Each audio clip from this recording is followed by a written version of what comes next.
High families, இது நம்ம சேனலோட 12வது வீடியோ. சொல்லியிருந்தேன்ல வெக்கேஷன் போயிருக்கான் என் பையனி. அங்கே போய் வண்டி ஒன்றும் ஓட்ட முடியலன்னு சொல்லிட்டு இன்றைக்கி காலையிலே இங்கேருந்து எல்லாத்தையும் பேக் பண்ணிட்டு போயாச்சு. அப்படியே வரும்போது ஒய்ஃப் வந்து ப்ரௌனிக்கு தேவையான முட்டை, மைதா, சீனி அதையும் வாங்கிட்டு வர சொல்லியிருந்தா. அதையும் வாங்கி கொண்டு கொடுத்தாச்சு. சரி, வீட்டில் சும்மா தானே கிடக்குறிய, இன்றைக்கி வேலை ஒன்றும் இல்லைல்ல, அதனால் நீங்கள் ப்ரௌனியை மிக்ஸ் பண்ணி தாங்கன்னு சொல்லி கையில் தந்துட்டா. ஆனால் அளவெல்லாம் அவள் தான் சொன்னாள். ஆனால் நான் மிக்ஸ் பண்ணேன். இப்போ நான் முடியாதுன்னு சொல்லியிருந்தேன்னா மதியம் எப்படியும் சோறு போட மாட்டா. அதனால் நானே அதை மிக்ஸ் பண்ணி கொடுத்துட்டேன், பாவம் போட்டுன்னிட்டு. அதேமாரி இன்றைக்கி கொரியர் கொஞ்சம் நிறையாவே இருந்ததுனால நான் எனக்கு தம்பியை கூப்பிட்ருந்தேன். அவன் இன்னும் வீட்டில் தான் இருந்தான். அதனால் அவனையும் கூப்பிட்டு நானும் அவனுமா சேர்ந்து இப்போ கொரியரை வந்து பேக் பண்ண தொடங்கிட்டோம்.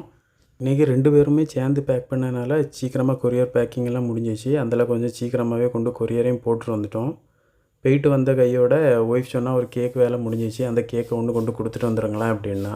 நானும் அதில் என் தம்பிக்கிட்ட எடுக்க சொல்லிவிட்டு கிளம்புக்கு ரெடி ஆகிட்டேன். போகும்போது தான் என் பையன் சொன்னால், என்ன கொண்டு அம்மம்மா வீட்டில் விட்டுட்டு நீங்கள் கேக்கை கொடுங்க போங்கப்பா அப்படின்னா.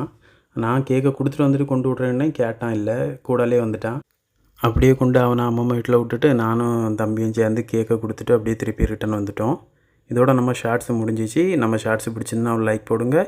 நம்ம சேனலுக்கு ஒரு சப்ஸ்கிரைப் பண்ணுங்கள். வேறு நாளைக்கு இன்னொரு புது வீடியோவில் பார்க்கலாம். பாய்.